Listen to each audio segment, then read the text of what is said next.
el Ayuntamiento de San Silvestre de Guzmán, junto con la Mancomunidad de Municipios de Turia, ha llevado a cabo pues este plan de dinamización turística, que no es solo un plan de dinamización turística, yo diría que también turístico-social, porque ha dado la oportunidad a que ayuntamientos como el de San Silvestre, ayuntamientos pequeños,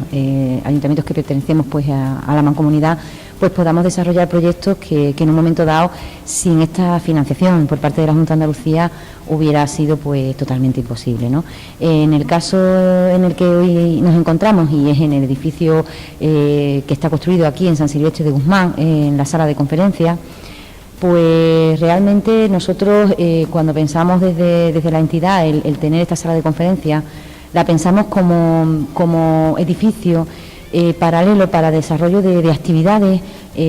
positivas y sobre todo expositivas vinculadas con el tema cinegético,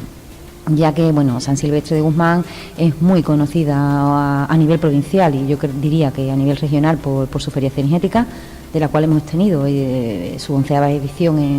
en este año y durante la cual pues se pudo habilitar esta sala de conferencias pues para poner de manifiesto toda una exposición de un autor local, ¿no? Y la idea es que no solamente sirva como cita anual paralela a la feria cinegética, sino también la idea es que sirva pues para exponer todas aquellas exposiciones que desde la propia iniciativa local o desde la Diputación Provincial o desde cualquier otro organismo se quieran poner de manifiesto, ¿no? También no descartamos pues el poder llegar a tener autores de obras y demás con carácter privado y que en un momento dado pues soliciten el exponerlas aquí. De todos modos, el edificio es un edificio que va a ser multifuncional,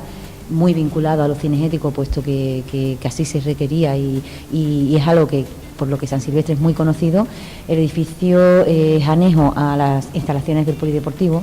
y contamos con un despacho, el cual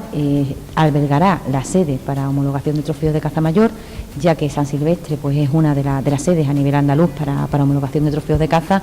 Y aparte de ese despacho, pues un edificio multifuncional con una gran sala en la cual ahora mismo nos encontramos y en la que la intención de este ayuntamiento es realizar las distintas exposiciones que se puedan dar a lo largo del año y tiene una zona de aseos y un distribuidor central que bueno, lleva a que un edificio de estas características pues pueda llegar a estar aquí en nuestra localidad y sobre todo algo muy novedoso en lo que se refiere a este tipo de edificios y más en nuestra localidad, y algo bastante importante es que bueno, San Silvestre necesitaba una sala de exposiciones y necesitaba vender pues lo que ya de por sí tiene, ¿no? Y es pues recursos endógenos como la caza y bueno, y recursos que no solamente van vinculados con ese tema, sino también con tema social y tema cultural.